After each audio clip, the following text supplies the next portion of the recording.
Hello and welcome. Thanks so much for joining us today.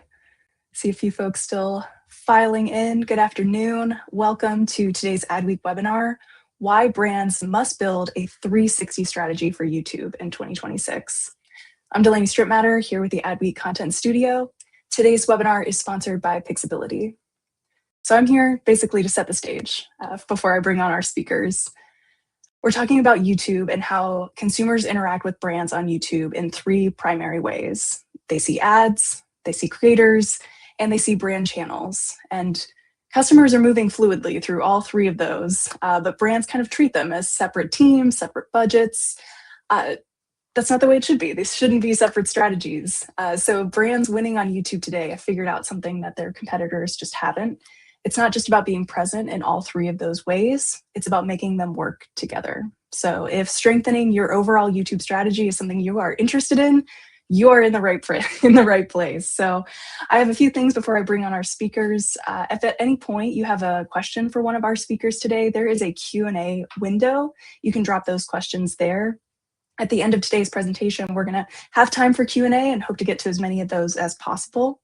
It is also not too late. So if you have a colleague on the ad side or a person you're thinking of from the influencer team, you can send them the registration link that was in the reminder email that was in your inbox about 15 minutes ago. So send them that link. They can still join us live. There's plenty of time, but they will also receive an on-demand version of the recording later this afternoon as well. And you don't have to wait. If you'd like a version of today's slides, they're really meaty, highly recommend doing this. You can download them in the event resources window. And final things that I want to note, if you are an frequent Adweek webinar attendee, you might notice that our interface looks a little bit different. We've gotten a facelift. And after today's webinar, we are going to ask for your feedback. It's a quick survey, takes less than a minute, and we'd love to get your thoughts on the new look.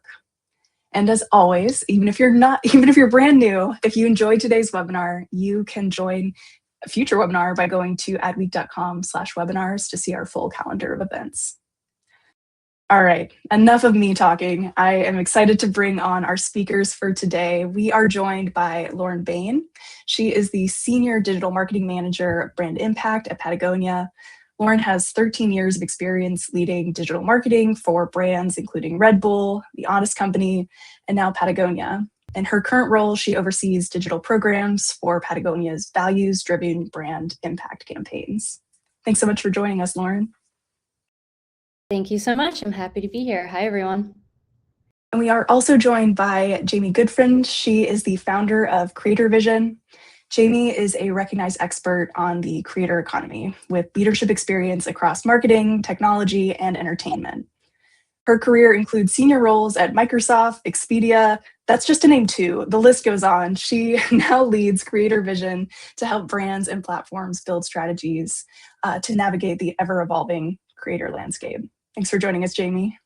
Thanks. Happy to be here. And last, but certainly not least, we are joined by Matt Duffy. He is the CMO of Pixability. Matt oversees marketing strategy and execution and brings more than 20 years of marketing leadership in the advertising industry. So his work spans across AI-driven advertising, organic strategy, and creator optimization on YouTube. So couldn't have found a better panel for today's conversation. Thank you all so much for joining us. I'm going to let the conversation hand it over to you, and we'll join you again for the Q&A at the end. Thanks so much, Delaney, and welcome everyone. So excited to have you here today. We were saying when we got on the call a minute ago, we were saying it's very appropriate that Lauren has some nice greenery behind her representing Patagonia. That was a good way to start us off. While Jamie and I have these walls right behind us, but we'll try to be as exciting as Lauren is, despite our backgrounds. So this is what we're gonna do. Delaney set it up well. We're gonna talk a little bit. First, I'm gonna give a little bit of a quick intro into what we're covering today. And then we're really gonna cover these three areas of YouTube. As Delaney said, the three ways that consumers engage with YouTube right now. They're watching ads, they're going to listen to creators, and that's a primary thing that they're doing, right? And then they're also going to brand channels to find out more about what those brands are up to. But often, as we'll see, brands and agencies are not connecting the dots between these three things. And that's really what we're talking about today. I'm really excited to have these two with me. I think it's it's a very appropriate panel. Lauren is involved in the paid and the organic side at Patagonia. She's someone I admire the work that first of all, the company I admire, but also the work that Lauren and her team does. So we've got great expertise there. And then we've got Jamie, who I think of as like the expert on the creator economy. So I was very excited to have her with us today. And between the three of us, we'll have a good conversation for you all. And hopefully we'll all learn some things. A quick introduction to Pixability for those of you that don't know us. We are a data and tech company 100% focused on YouTube. That's all we do. We are partners with Google in these three ways. We're part of the YouTube measurement program, which gives us special data that other agencies and brands don't have access to. We use that data for advertising, for creator stuff, and for organic stuff. And we're the only ones certified for these three things. We're also part of their new activation program, which basically means there's 4 companies that they have sort of blessed as helping brands and agencies with advertising. And we're a proud premier Google partner. It just means we're a top 3% of Google partners. So that's just a quick intro to us. But what we're talking about today is the kind of craziness that has become YouTube. I've been at Pixability for almost 8 years now, and the changes at YouTube have been incredible. It is now the #1 platform in the US in terms of reach on TV screens of all the streaming platforms, and we'll talk about that a bit. It's now #1 in vertical reach, vertical short reach. We'll talk about that. #1 reach of every age group, biggest platform for creator sponsorships, #2 search engine, #1 destination for AI search, all of these things that are happening kind of at once for YouTube, which for brands is good news and bad news. It's good news because there's a lot of opportunity. It's bad news because it's become more complex than ever to kind of figure out the best way to do these things. It's also just the biggest platform, even when you're going beyond, the category that YouTube is in terms of its reach. If you combine time spent and people reached by YouTube, it's really the most critical platform to get right for brands. And so I thought I'd pause right there and just, I know Lauren and Jamie have seen this up close. Lauren, I'll start with you from a brand standpoint. YouTube's always been an important piece of the puzzle, but how has it sort of changed over the last few years for you guys in terms of its importance or its focus? Yeah, exactly. We've been on YouTube for a long time because we make a lot of content and stories we want to put out there.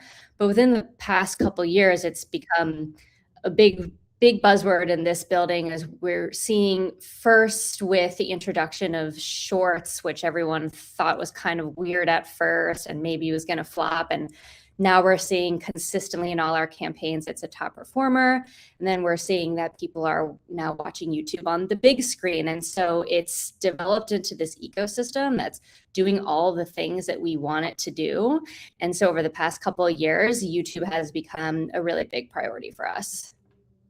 Yeah, and that ecosystem theme you'll hear from us in this presentation quite a bit. It's, if you're thinking of it just as an ad platform, you're missing the boat on what all the opportunity. And Jamie, I know you think it this way as well, because you've written a number of articles on this in Forbes that are my favorite articles about it.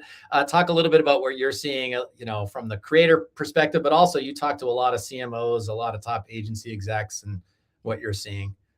Yeah, I think there's such a disparity between YouTube and other platforms because of the intent. Audiences go to YouTube for a completely different reason. They're super intentional, and you're not scrolling mostly. You are on shorts, but you have long form. So people are intentionally going. The audience is different. There's a different intent. As Lauren said, they're watching it on the big screen. And the thing I'm always, actually, I'll say shocked, is how few senior executives are actually watching YouTube. And I ask clients all the time, I say, are you on YouTube? And they, oh yeah, of course we're on YouTube. They're buying media on YouTube. So they're missing the rest of the system. They're missing, as Lauren said, the ecosystem of it all. And that is such a huge opportunity for everybody to grow. I mean, most people are buying YouTube, but they're not operating on YouTube. And I know we're going to get into it a little bit more later. Yeah, I think that's a great setup. That's a great setup for the rest of the presentation. And this image is sort of what the three of us have seen. And I think a lot of brands may be advertising, they may not be doing these other elements. And even if they are doing these other elements, they're not connecting them. So there's often a team, sometimes an agency team doing the advertising for a brand. For organic strategy, it's often someone internal that may not be connecting with that agency team that's doing the advertising. And there's a lot of reasons why they should be aligned. We're going to be talking to Lauren a little bit about how her advertising and organic teams are well aligned and how that's a best practice.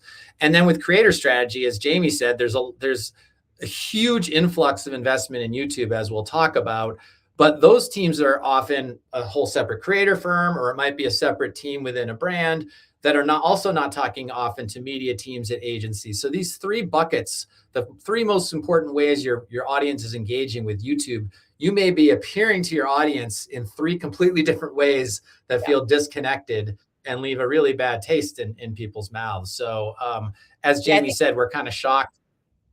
Yeah, no, we call it we're shocked that some brands aren't seeing it, Yeah, no, sorry, Matt. We call it the organizational silo tax because most organizations are organized, vertically, but the viewer goes horizontally. And so for them, it's very disconnected if they see three different representations.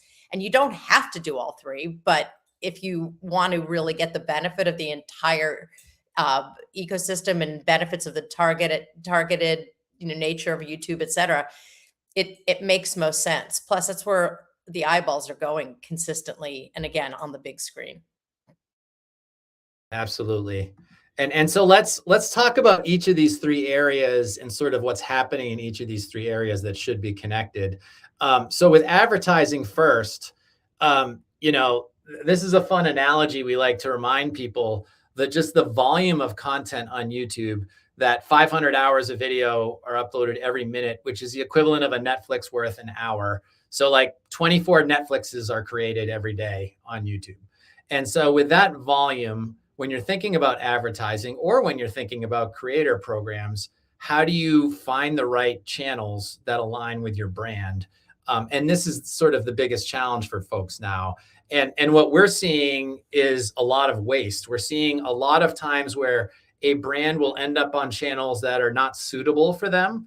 They might be made for kids and they're targeting adults. They might be in the wrong language. They might have violence in them, et cetera, or they're not performing well, or both. And so this combination of things means big brands are spending a lot of money on advertising where they're wasting a big chunk of it.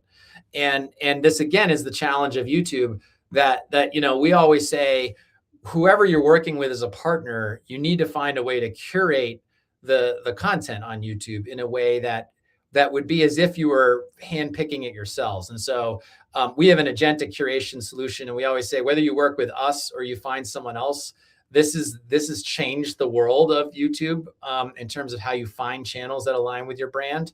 I'm gonna hand it over to Lauren a little bit. Again, as I said, she's a part of Patagonia's advertising and organic strategies, but just a little bit, Lauren, in terms of how, finding the right environments for your ads is a key piece for any brand, and how you guys are thinking about it.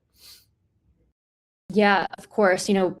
Patagonia has been around for 50 plus years at this point. So a lot has happened before I came on. And a lot of the reason why they've been successful for so long is because they've protected the brand, and that is harder than ever in today's digital age. So when going on places like YouTube, there's so much you can't control. Being able to put these guardrails in place that is protecting our brand and making sure that we're showing up in suitable places is super important. And something that I think is, not necessarily the case in other channels, but here what we see is that it actually increases performance. You see better results when you are when you're on suitable channels. So they really go hand in hand, and it's something that can't be ignored. Absolutely. And I think what's compounding the challenge is this whole other trend that we mentioned before, that YouTube has become basically a TV platform. And so choosing the right content that may now appear on a big screen that you're going to be appearing on as well has become super important. This is a Nielsen data that they've been tracking for over 2 years now. That's shown that YouTube has a bigger reach than Netflix and Disney and Prime, et cetera, on TV screens. And this is people watching plain old YouTube. This is not YouTube TV. This is people going to channels on YouTube and watching videos on YouTube. And so we did this big study of US agencies, and we asked them, what is the biggest shift in terms of advertising and how you're going to approach YouTube in 2026? And the number one shift that they're starting to make now is using YouTube more as a CTV platform, and using it more for TV campaigns. And I'm going to ask you, Jamie, a little bit about what this means for creators. But first, the other cool thing that they said is when doing TV campaigns, the number one type of content they'd like to see in those TV campaigns is high value creators, which is a shift where when I started working at Pixability, people would say, can you keep us away from user generated content? And now people are saying, can you find the best creator content for me? So Jamie, talk a little bit about, like, from a creator standpoint, when they're creating content, what it means now to them that they know they're going to be on TV screens in addition to shorts and so forth, and how that's different from other platforms. We didn't talk about this earlier, but I'm going to say, I think Patagonia is actually a creator in this instance. And so when you have a brand like Patagonia who takes the time to produce content that is TV, that is premium content, that's something that everybody can do. And the reason it matters is because it's now appearing on this screen as a TV program. It's the same quality. And I think we have to, again, because executives are not necessarily spending time on YouTube, they have an outdated perspective of what content looks like. So whether it's a brand as a creator or a creator who's acting like a brand, the quality is better, which means the algorithms, and then we'll just get into the technical part of it for 2 seconds, technical light actually, is that the algorithms do the hard work. They do the heavy lifting and they find the right audiences for people organically. And you can find people who are looking for exactly what your message is, but in a really high quality way. And I think for creators, the opportunity is to really extend their knowledge of their community, because they have these much more accountable relationships with people who are subscribing.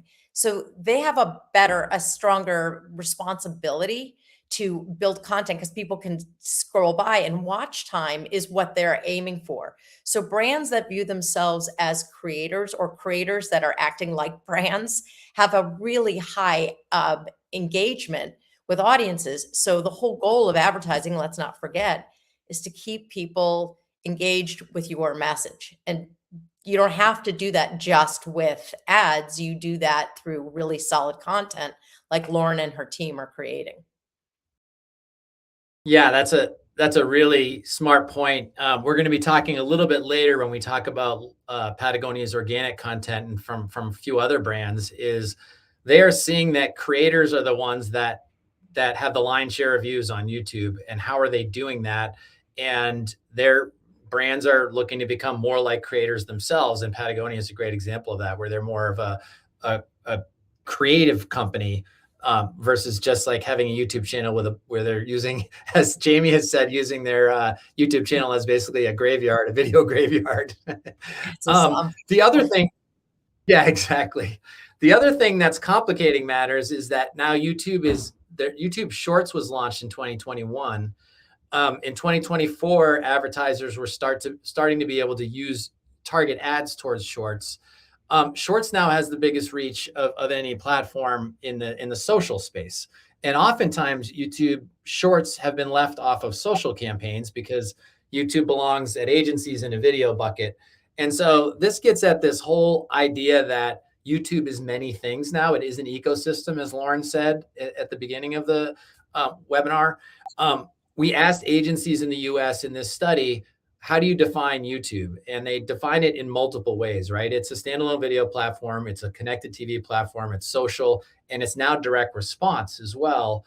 The challenge is a lot of agencies are set up where this might be 4 different teams running campaigns for a brand. And so they're struggling with this a little bit. Now I know Patagonia, you guys do a good job of thinking of YouTube as all of these things. You're not separating it out and saying, well, this is a CTV campaign, so it belongs with this part of an agency. It's like, it's a YouTube campaign. You're going to leverage all the different things that you value. So talk a little bit about that, Lauren, and your approach. Yeah, and it's taken some time to get there, as I'm sure every marketer can relate to. For a long time, YouTube served, for me as a marketer, that was the place where I set up all my campaigns on the back end. But then as a user, it's one of, maybe a handful of touch points in which you're interfacing with the brand. So it was important for us to make sure that that experience was holistic. And so, yeah, with the help of our agency, we've been able to get our organic team on board, work way more closely with them, clean up the back end of our YouTube channel so that it doesn't feel like, as Jamie said, that graveyard, and that it's feeling like a welcoming experience to those people who are interacting with Patagonia on YouTube. Even if they, never make it to our website, this is our opportunity to talk to them and to introduce them to our brand and bring them deeper into our brand. So it's really important that we're showing up in the right way.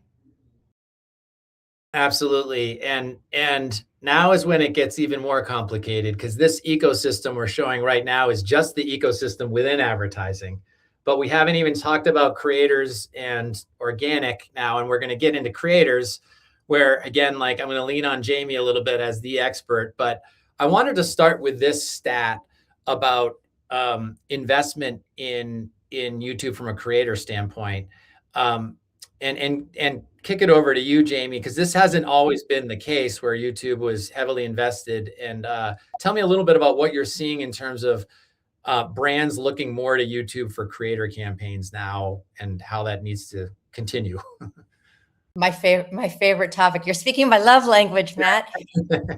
One of the things that people don't understand typically is that there's paid media, which is your advertising. And then again, that confusion of, yes, I'm on YouTube. Creators, there are a number of ways to work with creators on YouTube.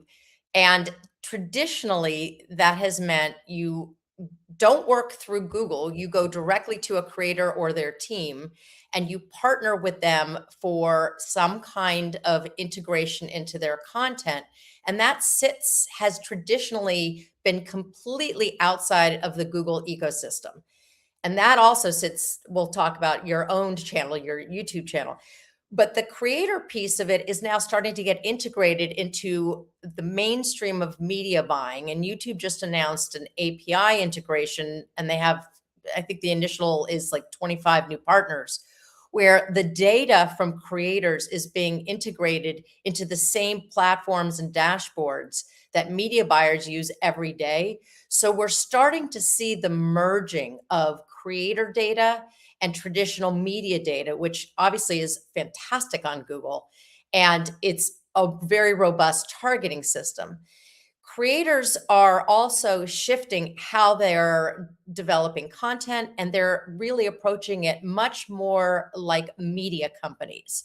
So, and I know everyone talks about this, it's like cat videos and whatever, but Chris Williams, who's at Pocket Watch, has this great phrase that I borrow, which is, YouTube is the Hunger Games of content. Anything that goes through the system of YouTube and comes out as a popular piece of content that works, it's beaten up so badly with the algorithms that whatever lands at the top is excellent content that will work. And so what we're really seeing are fans finding it's a product market fit. I'll just put it into business terms. And creators are getting much more savvy about that. And we're starting to really see this integration of creators as media and as full-fledged partners, where you can have a much more robust media buy as opposed to a sponsorship here or an integration there. What is surprising, and I find this so incredibly shocking, but it means that there's an opportunity, is that many of the traditional brands, for example, beauty as a category, is way light compared to their spend on other platforms. So if you're in one of those categories, that is a light spender, either with creators or with your media, there's an opportunity to beat your competition and gets the market pricing that is undervalued, and there's an arbitrage there. Yeah, and I think one of the other things that surprises Jamie and myself is that more media agencies aren't getting into this game. We asked media agencies in this same study I mentioned before, do you believe that creator campaigns and ad campaigns should be aligned? And 85% of them said absolutely they should be aligned. There's lots of good reasons why a media team would benefit from knowing what the creator campaign strategy is, et cetera. But very few are doing it. And so this is where there's a big gap and why we're doing this webinar today. Yeah, and it's one of the places where Pixability's become connective tissue between these three things for brands. And for a lot of brands, we're saying it's okay that your organic team and your paid team and your creator teams are separate. Like we have data that can connect the dots there. And there's other ways that you can connect the dots. So like, if you're a brand that's just running media and you're not doing anything with creators right now, you can still benefit from creators that are out there saying positive things about you. First of all, you should be monitoring that, which is something that we can help you do. But second of all, there's very easy ways for us to connect you with creators that are saying positive, have created videos that are saying positive things about your brand. This is a case of one that we're working on for Crunch Fitness. And you can very quickly ask them, can we use that video that you already created as some of our ad creative? And the creators are always like, of course, that's going to give views to me and popularity to me. And it's just a simple way that a media team or an advertising focused company can still use creators, even if they're not doing what Jamie talked about these proactive sponsorships of creators. Now, we obviously think you should be doing both, but this is kind of a cheat to get you part way, and we're doing this for some folks now. The other thing that and I want your take on this too, Jamie, but the other thing that we're seeing is a lot of the creator firms are a little bit late to the game on YouTube. They've been very focused on the other social platforms. And one place that they really have a gap is in suitability.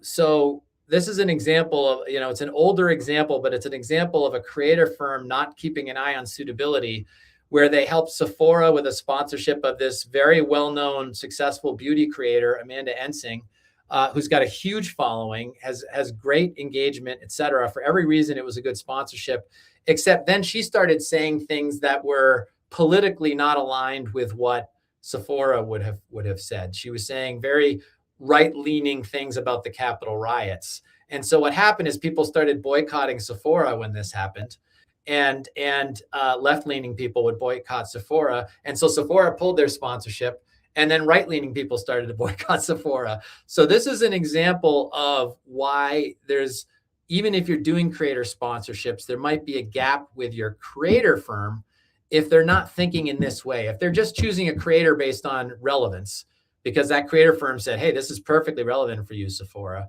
but they're not tracking suitability. So this is the other piece that we're helping with as well, because as Lauren said, we're tracking suitability for Patagonia from an advertising standpoint. We're tracking creators that way. So it's the same thing that you need for creator campaigns. Jamie, just talk a little bit about sort of like the YouTube gap you're still seeing from some of the creator firms.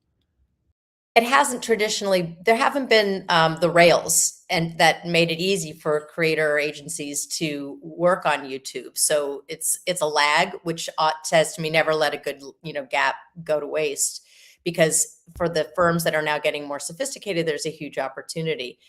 Most creator firms do think about brand safety, but there's a big difference between safety and suitability. So that was Lauren's point before too, is that it may be brand safe, but it may not be the right level of premium. It may not be the right audience. It may not be in the right language. It may not be the right match. So for example, I've heard this with Nike, for example. Nike might be talking about running outdoors, but the creator who's perfectly safe is a gym creator.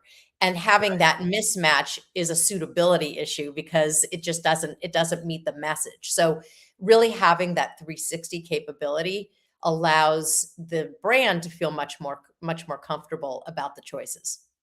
Absolutely. And you know, the Amanda Ensing content that she created was perfectly safe. It wasn't violent, it wasn't terrorism content, but it just didn't align with what Sephora wanted. And that's a missing piece. The one last piece I'll say is a lot of firms are coming to us, brands are coming to us and saying, we have big creators that we're working with that are like a Nick DiGiovanni, who's a very, very popular food creator. But we also do these sort of nano campaigns where we might want hundreds of creators that are like Nick. And we don't have a really easy way to find them. And this is where, again, the agentic technology that we mentioned before is a really good way to find creator lookalikes for those nano campaigns, or even if you want to find another big creator that's similar to a creator that's sort of your ideal creator, is something that folks can do. All right, I'm excited to get to the organic part too. So we talked a little bit about advertising, a little bit about creators. Now on the organic side, there's a very exciting thing that's happening in the organic space on YouTube right now, which is because, you know, SEO, you know, is being taken over by GEO, AEO, which is basically a brand trying to figure out how to optimize themselves for AI search. While that's happening, YouTube has become the #1 destination for AI search. So it means a lot more brands are coming to us. We manage YouTube channels and organic presences for a lot of brands. And they're coming to us to say, hey, we got to figure out this GEO thing. We think everything's being flipped on its head. We've been so optimized towards getting our website optimized for SEO. We don't know what this means. And so having a good YouTube channel is going to be more important than ever. And we're going to talk with Lauren about this in a minute, but also Jamie, just really quickly, because you wrote about this as well, why you think this is like kind of a big key to the future of organic content on YouTube for brands. There's a huge difference in how YouTube, first of all, it's not scrolling. You're not scrolling by. So for long form, and there's a transcript. So the AI, the LLMs are reading the transcript. And one of the benefits now of having a big campaign with many creators is that it really, it confirms expertise and authority, which is what LLMs look for. So it's the transcripts, it's the not scrolling, it's the longer term, and it's the ability to then connect the dots so that there are multiple voices saying similar things. And that's what registers on the LLMs. And don't forget Gemini, which clearly prioritizes YouTube. And so it gives a sort of a perfect storm of opportunity. It's really tremendously exciting to see this happen. Absolutely. And there are some brands that even before this was all happening were investing heavily in their channel. Red Bull's a good example of this. We put out a study recently that showed that Red Bull's basically cleaning up in the food space, and that's because their content is not just about buy Red Bull, right? It's like Patagonia, we're going to talk about in a second. Their content is engaging content whether you're buying Red Bull or not. So you become, you know, in love with the brand because of the content they're creating. So let's get to Patagonia. So Lauren, again, like I've always been a fan of the brand, but I really am a fan of the content because it isn't just like pitching Patagonia product. It's storytelling, it's real people. Talk a little bit about how you guys approach it.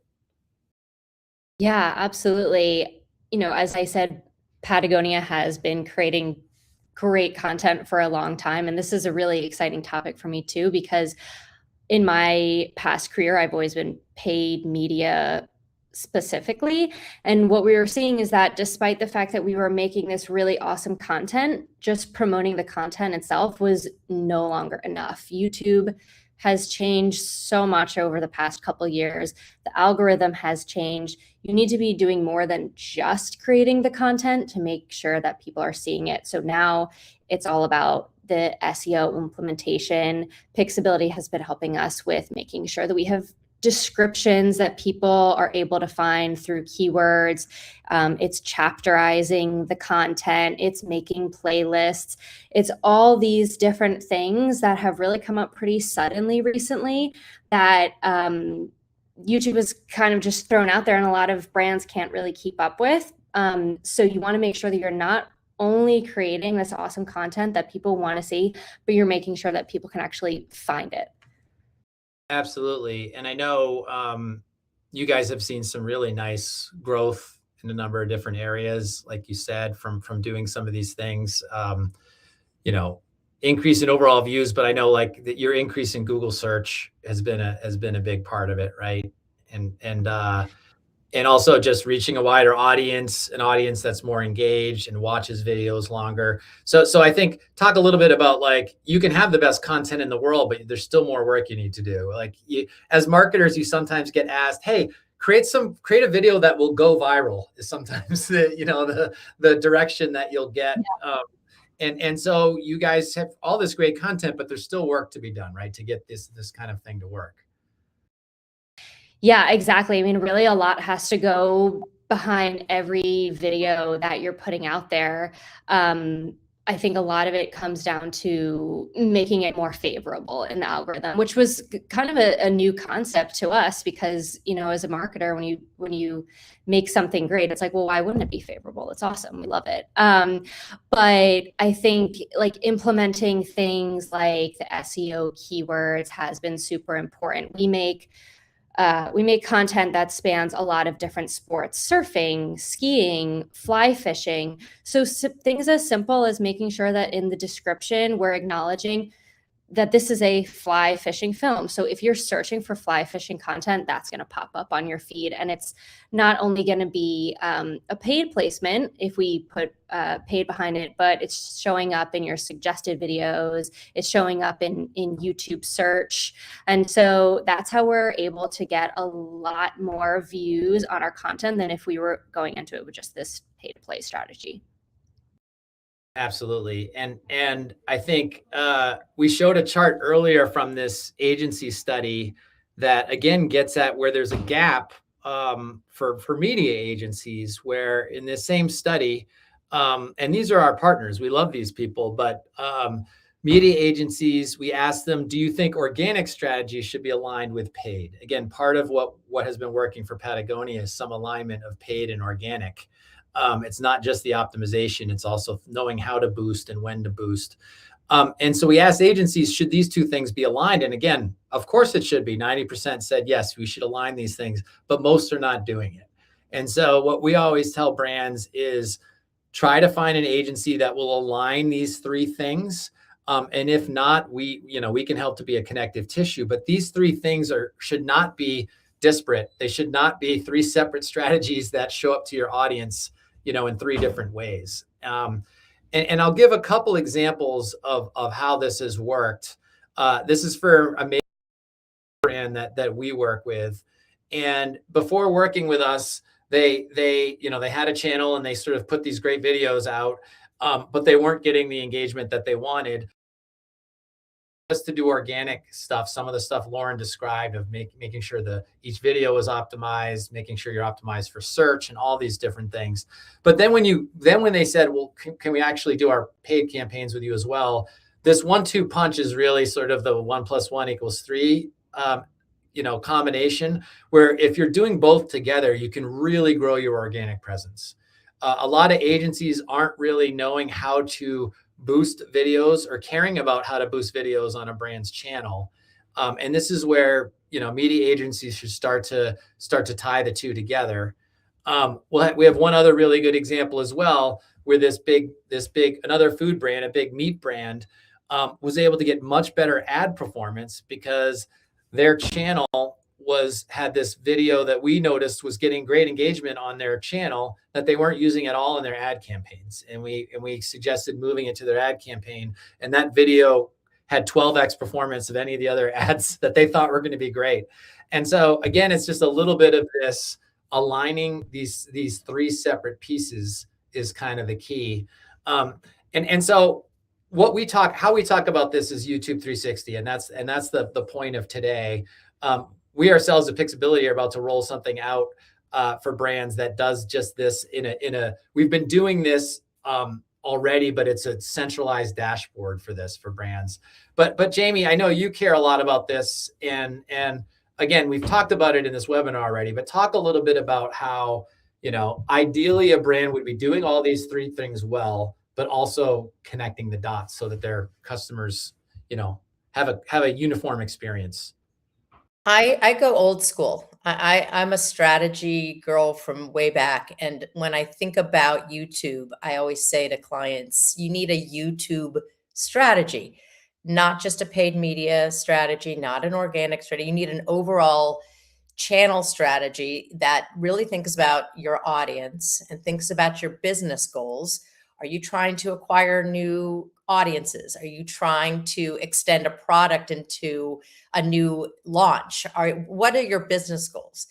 And frequently those business goals get diluted and watered down so that the people who have their hands on the various levers in your agency who are siloed, it doesn't reach the audience. And when I think of Pixability, I have this visual, and you don't ruin my visual here, because I want to imagine that this is what it looks like. It's like a NASA control room, and you've got these like brilliant engineers that are like moving all the levers. That's what I feel like Pixability does for clients, because you're really looking at it's not set it and forget it. You're constantly optimizing, and you're seeing where you're getting uptick, you're seeing benefits. And so having an integrated strategy that takes into account what audiences are responding to requires more of your hands on the keyboard all the time. I'm also really it's important to think about the shift and how YouTube is not only premium, but it often, with the algorithm, it can take a little bit longer than the scroll platforms, because the algorithm may serve up the right audiences and you might find new people immediately, but typically after 3 or 4 interactions, it could be an ad, it could be a piece of content, you might see a little bit of a dip. And that often scares people. So they pull back on spending and they go, oh, well, it didn't work. But YouTube is a longer term play. And one of the incredible arbitrage values of YouTube is that you can integrate your ad in a piece of content that a year later is still getting views. It's much more of a library of content. It is not an ephemeral scrolling platform. But in order to take advantage of all of these different capabilities, the targeting, the audience dedication, the accountability, you have to have an integrated YouTube strategy. And I don't think I've ever seen that from a creator marketing agency or a paid media agency. Not yet. Yeah, and Lauren, I'd love to hear from you from a brand standpoint. How do you, when you're interacting with folks internally or other brands, how do you talk to them about, how it's helped you? And again, you said that you guys have come a long way too. You haven't always done everything exactly perfectly, but right now, the way that you're thinking of YouTube as an ecosystem. So how do you, going forward, how do you guys think about it in terms of this sort of 360 vision? Yeah, I think something that everyone needs to do every once in a while is remember that at the end of the day, you're a consumer too. So remember what it's like beyond your desk when you're on the other side of things and experiencing a brand from that side. So I think encouraging people to think that way instead of, this is our videos that we want to make and these are our goals that we want to hit and these are the products that we're launching. Just encouraging people to see it from the other perspective always helps a lot, because everyone can relate to that. But yeah, other than that, I think really just bringing all the teams together and aligning on what are our common goals is super important. And what we've seen is that when we tie all those goals together, we see the performance. So once you start seeing that and things start making sense, it's really easy to continue that journey. That's awesome. Great. Well, we're going to stop there and take some questions. I see some questions in the chat. So Delaney, hit us with some questions.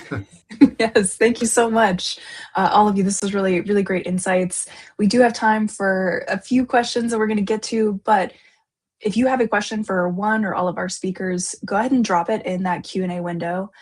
We are going to send these off to Pixability. So if you have a question around YouTube 360, they will be able to follow up with you offline if we don't have a chance to get to your question live. So just wanted to encourage you, put that question in. You don't have to wait for a version of today's slide. You can go ahead and download those in the resources window as well. So with that, I'm going to kick us off. Jamie, the first question is going to go to you. Why do you think it is that YouTube has gotten more creator investment than some other platforms? Usually I say something snarky, but I'm going to just be straight here today. I think it's the data, it's the opportunity in the marketplace where people are really paying attention. The media has really shifted, but a lot of it is because people are starting to recognize that creators have these dedicated audiences that trust them, and they feel very accountable to their audience. And now that you can buy them just like you're buying your media, it makes it a lot easier for traditional buyers to move into this exciting new space. And it's global. It's an opportunity to really expand your message in a targeted way. I think it's just we've gotten way past this, lag of the adpocalypse where everyone was really nervous about YouTube, and now it's partially another perfect storm where traditional media is proving to be a little bit more challenging.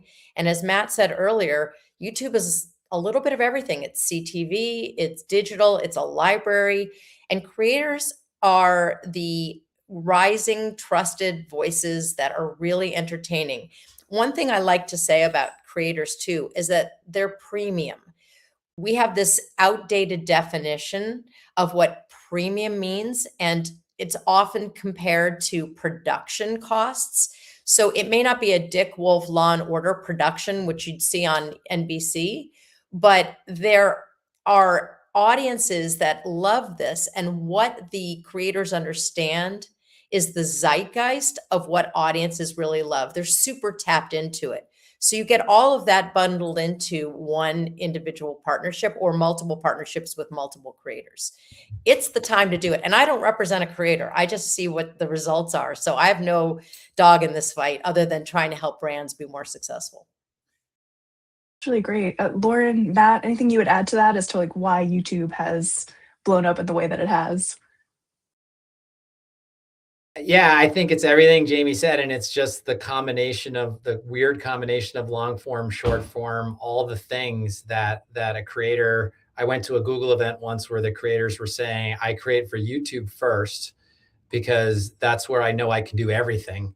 And then I can always take offshoots of that and use it on any of the other social platforms. So I think it's just become their favorite. So that's the brands are catching up. They're still not investing as much as they should, but they're catching up to it. So, and they make money. Let's just not forget, AdSense really enables them to have a sustainable and durable career. So there's that part as well.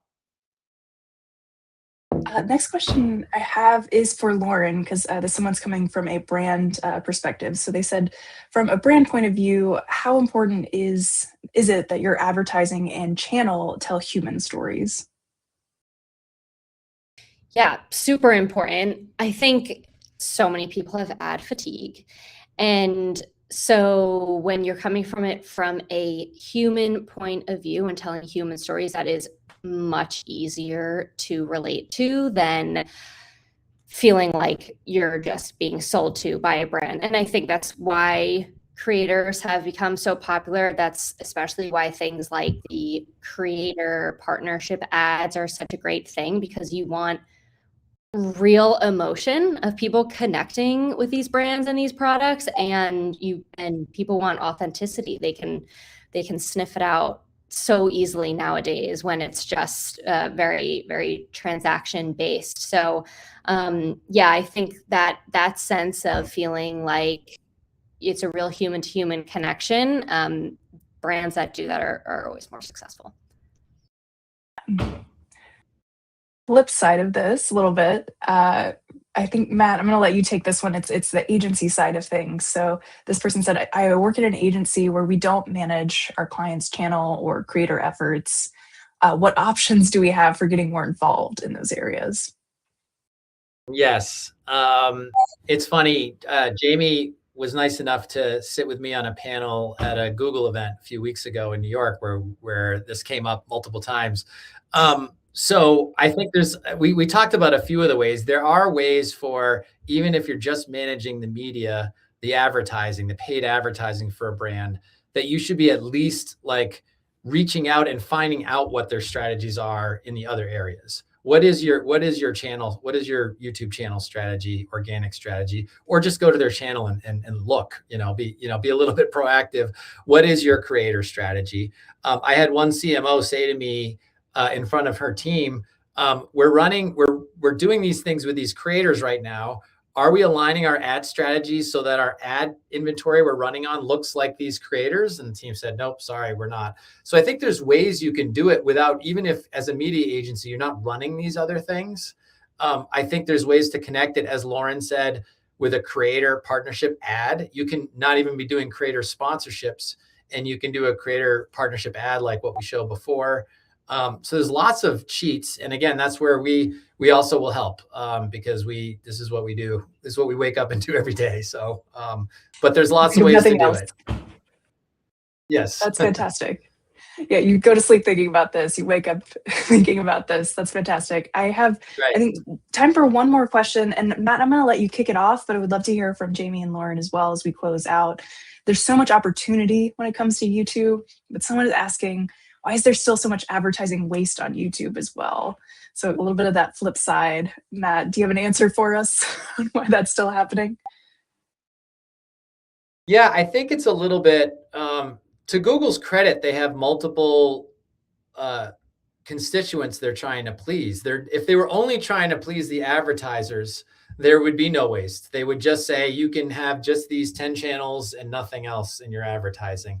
But they're also trying to please creators, and they want all creators across YouTube that are creating good content to make money. And they've done a good job of, as Jamie said, of having their creators make money. And so they want all of those creators to have ads. And so if they set up a system where brands could be very selective within the Google platforms of where they wanted to run, it would start to mean that a lot of creators wouldn't maybe get the ad revenue that they wanted. So I don't think it's Google's place to necessarily do that. I think they're leaving it, they're creating a system where hopefully all creators make money. But for the brands, they don't care if all creators make money. They want to run ads in certain channels. And I think that's why there's a company like us to help with that, basically.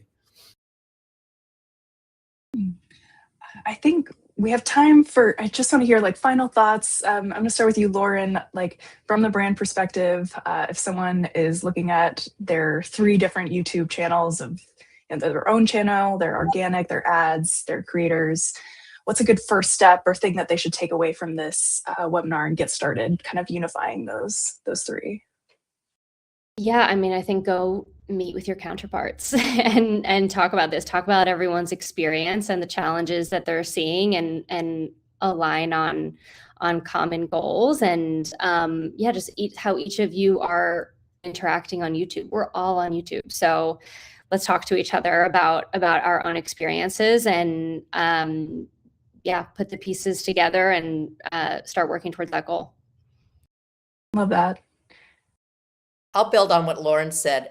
Audience first. Think about what the experience is and the consistency. If your website doesn't look like your store, as an example, you wouldn't do that. You'd have some kind of consistency. YouTube is a similar experience. It should all work together. And if it's disconnected for your audience, that is the biggest waste of money in my mind, is you're spending all this money to create your ads, find your audience, build your content, work with creators. And if it's all going in different directions, that's an enormous waste. And so you have to think about it from an audience perspective and build a strategy that then aligns to the business outcomes that you want to see. Love that.